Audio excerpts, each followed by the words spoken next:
Well, good morning. It finally warmed up enough here in Montana where I can get out and ride bike again. Man, I missed it. I really did. I was getting in good shape.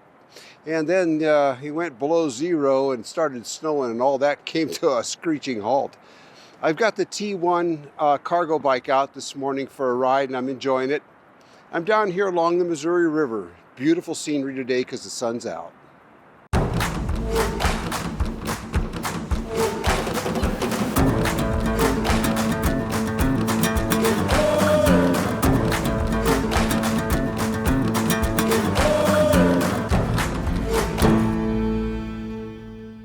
Yeah, the lighting's not too good. It's dusty from riding it in the desert, which is where I would love to be right now again.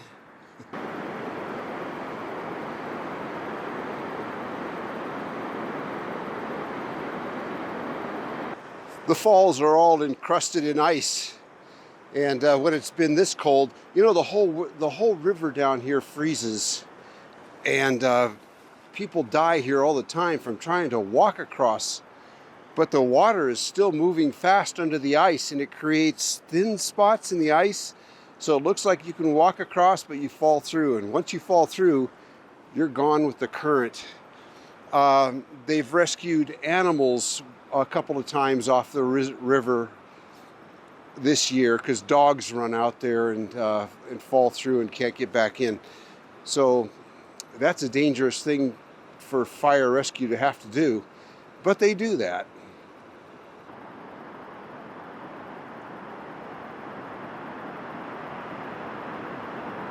Well, I was just looking at this bush. I'm standing right here next to it, and it's starting to bud.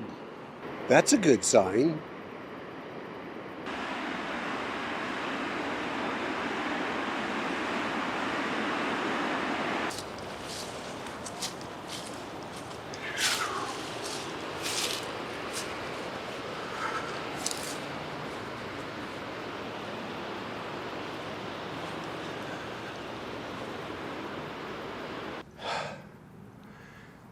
Well, it's warming up nicely where I'm actually going to be able to take some layers off. It's supposed to get up to 50 degrees today, and then it's supposed to snow again tomorrow.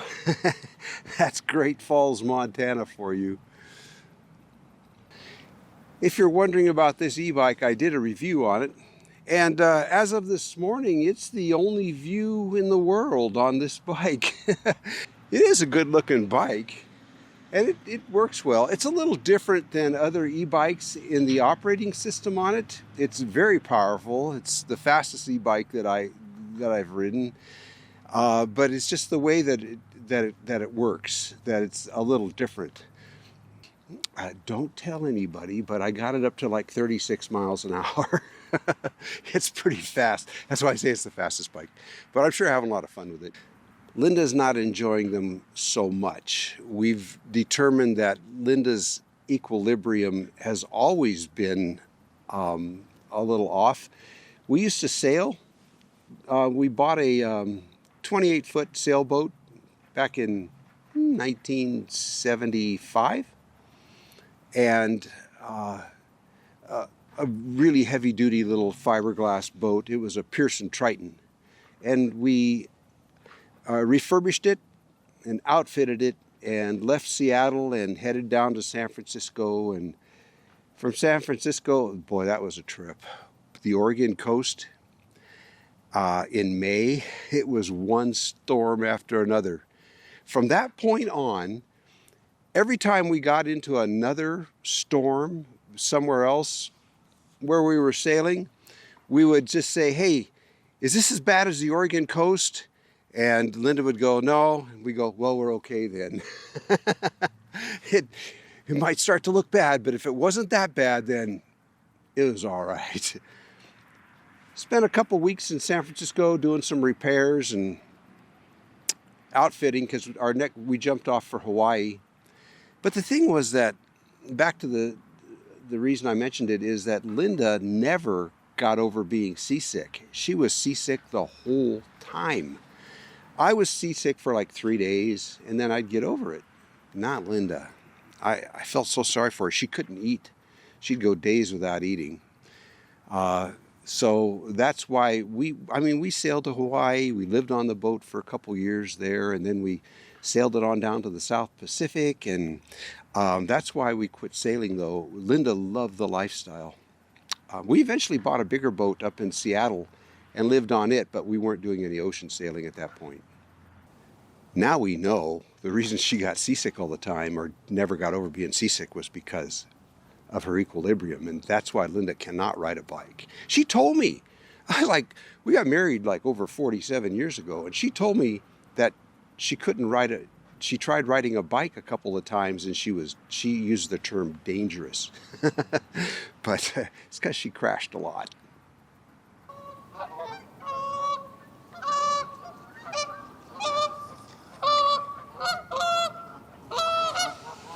Well, those of you that know this place will recognize it as Gibson Park in Great Falls. And lots of people come here to ride bikes or walk, exercise. Sometimes there's a snack bar in the summertime and a great playground for kids. It's one of those kind of parks. You'll notice all these geese behind me, and this is the middle of winter. And why are the geese here? I mean, we're just a couple hours drive from Canada, and these Canada geese hang out here all winter. And you might be wondering why in the world they don't fly south for the winter like all the other geese in the world. Well, when we first moved here 20-some years ago, they had a program where in the wintertime, they were gathering all these geese up. I don't know how they did that. Anybody knows about this program, please leave a comment down below. But they would gather all these geese up and take them somewhere for the winter. Hey, I don't know. But these geese learned that they could survive here because of all the farmers' fields with they're all harvested, but there's that remaining residual grain, the wheat and everything that's still laying around. These geese discovered that they could winter here and survive, and they've passed that down from generation to generation every year. These geese never leave. Isn't that an odd thing? They're not fed by the city or anything. They're on their own, but they stay here.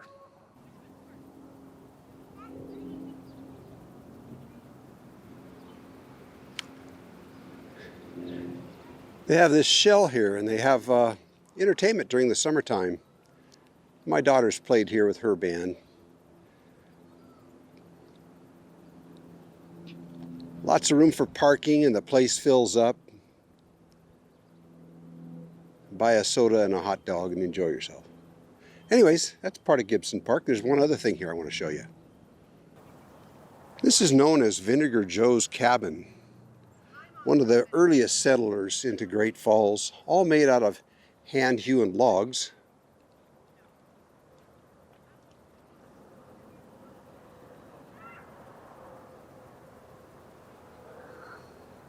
Hand-hewn, when you hear that, hand-hewn logs, when you hear that term, it means these were squared up with a broad axe. It's not typical round like a typical log cabin.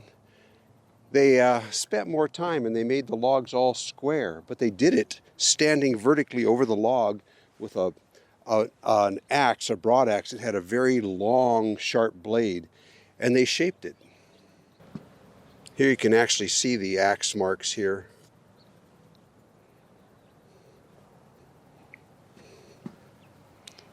Down here. He hit it two ways here because there was a knot.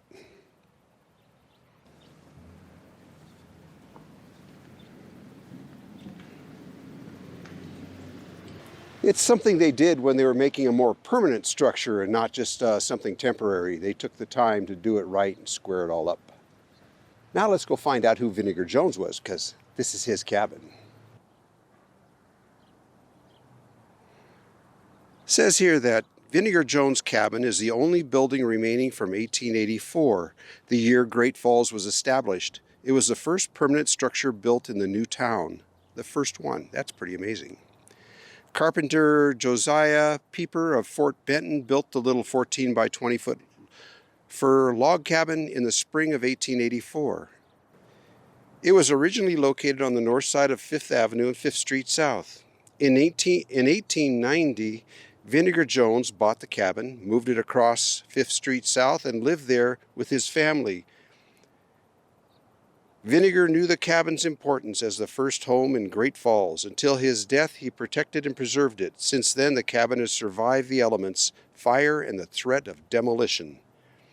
In 2001, the cabin was donated to the city and the Historic Preservation Advisory Commission. But why did they call him Vinegar Jones? What a name!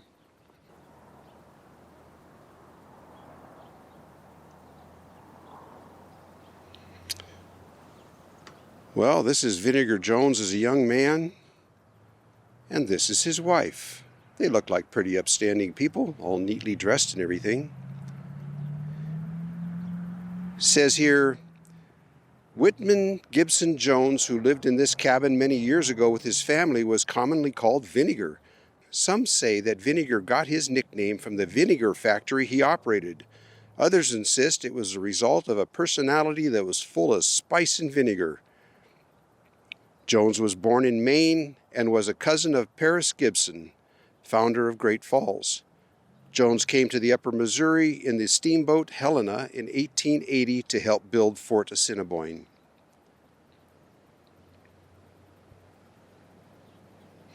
When he relocated to Fort Benton, he married Rosa Zahner, could be Zahner, and worked on several buildings in the growing town. He contributed to the construction of the Grand Union Hotel, a prominent building in the Fort Benton National Historic Park. Now the Fort Union Hotel in Fort Benton is a beautiful place that's been recently, within the last 20 years, totally refurbished and is open for business.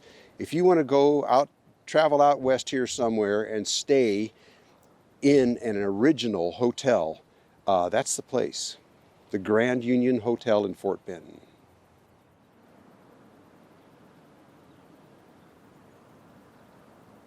Well, pretty much the people here of Great Falls figure he was named after his vinegar business, not his personality. Unfortunately, we can't go in.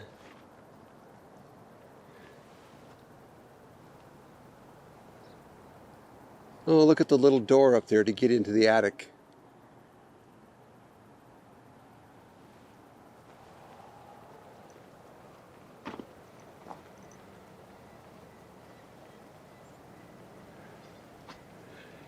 And you know, back in that day, bricks were a precious commodity.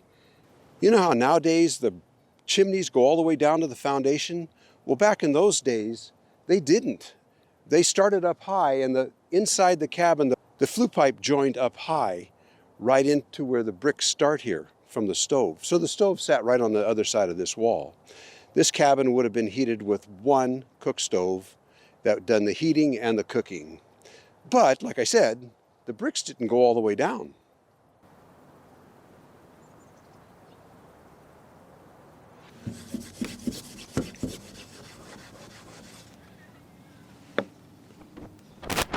Oh, there, you can kind of see inside. Well, there's a lot of mineral marks on the glass here, but just a one-room cabin. Let's go see what else we can find this morning. Do you see disappointment on my face? You should. It's the donut shop. I was going to finish my video here, but I forgot. Today is Sunday. So disappointed. Well, they were on, if you watch the video I did where I stopped here a few weeks ago, they were on vacation, this Korean couple, and they went back home to South Korea. But they've been back. I was just here recently. These are the world's best donuts. Anyway, disappointment reigns. I better get back and see how Linda's doing. Hey, how you doing? Oh, hey, how are you? You enjoy your ride? I did. I had a nice ride down along the river, and it was all the ice is melted down there along the bike path, and the sun was out, and the wind wasn't blowing, and I missed you out there. Sure you did. I had a pretty nice ride. Have you been answering comments on the video? Yep. Any good ones? Oh yeah, they're all really, really nice. Thank you so much, all of you. Very nice comments. Yeah, we have a nice bunch of people subscribed to this channel. You guys have been so nice to her, it isn't even funny. Yeah, I don't know why. Yeah. No, seriously, very nice. It's been very encouraging. Hey, I stopped by the donut shop because I know how much you like donuts, not me, of course. Right. Yeah, but they were closed. I forgot today was Sunday. Well, Becklin and I talked about opening up a sushi and donut shop. Hey, there's one of those in Cheyenne, Wyoming. Yeah, Sushi. exactly. Oh, we stopped there. Yeah, Yeah. sushi and donuts. That would keep both sides of the family happy. Yeah, me and you guys. Yeah. Yeah, cool. Well, anyways, I just wanted you guys to see Linda and see that she's doing fine. She's getting off the painkillers and not suffering too much pain.